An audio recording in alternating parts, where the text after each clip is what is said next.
আমাদের নতুন করে পরিষ্কার করে বলা দরকার, গণতন্ত্র মানে যার জনগণের হাতে ক্ষমতা, জনগণ ক্ষমতার কেন্দ্র। এমন ক্ষমতার সরকার হতে হবে যে সবসময় জনগণের কাছে জবাবদিহিতা করে। প্রত্যেকটি সরকারের আমলে নানা ধরনের দুঃশাসন কায়েম হয়েছে, ওই একই চরিত্রটা বহাল রাখা হয়েছে। একটা সংবিধান করা হয়েছে যেখানে সমস্ত ক্ষমতা একজন ব্যক্তির হাতে নিয়ে আসা হয়েছে। যিনি বাংলাদেশের প্রধানমন্ত্রী হন না কেন, তাকে ন্যূনতম কোনোভাবে জবাবদিহিতা করতে হয় না। কেউ তাকে জবাবদিহিতার আওতায় আনতে পারবে না। এই যে এখন পর্যন্ত যে সংবিধানটা আছে, সে অনুযায়ী প্রধান উপদেষ্টাও কিন্তু কোনো জবাবদিহিতার আওতায় নেই। সংবিধান অনুসারে তিনি হয়তো এই গণ অভ্যুত্থানের সরকার বলে তিনি বলছেন যে তারা জবাবদিহিতা করবেন, আপনারা মন খুলে সমালোচনা করেন।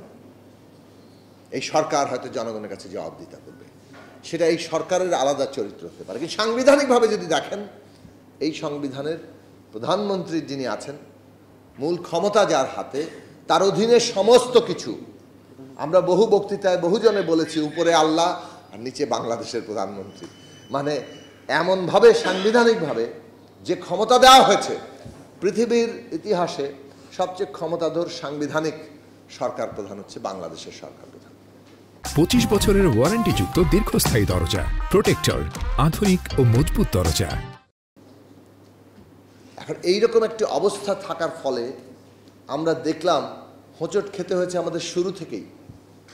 73 সালের নির্বাচনটি প্রশ্নবিদ্ধ হয়ে গেল। একটা বিপুল জনপ্রিয় দল স্বাধীনতা যুদ্ধের নেতৃত্ব দিয়ে এসছে, তারা একটা ঠিকঠাক মতো নির্বাচন করতে পারল না। পাছে তাদের একটি আসনও ছুটে যায়।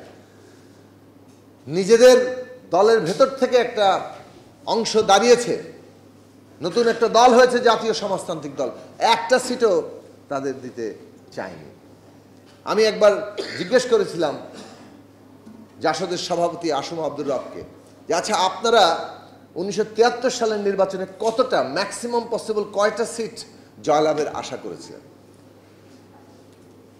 সংখ্যাটা 30 থেকে বেশি যাচ্ছিল না। ধরে নিলাম যদি আশাও করতেন কল্পনায় 50 জন, তারপরও কিন্তু আওয়ামী লীগের জন্য 250 সিট থাকে। কিন্তু এত বিপুল সংখ্যাগরিষ্ঠতাও তাদের সন্তুষ্টি আনে না, তারা নিরঙ্কুশতা চান। ওই অ্যাবসলিউট পাওয়ার চাওয়ার এই আকাঙ্ক্ষাটা, এটা গোড়াতেই ছিল। এবং পরিণতি হচ্ছে বাংলাদেশ রাষ্ট্রের এমন একটা গতি যেটা মুক্তিযুদ্ধের আকাঙ্ক্ষার বিপরীত গতি।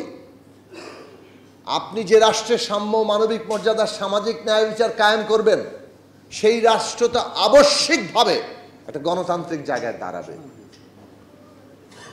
সেই গণতন্ত্র মানেটা কি?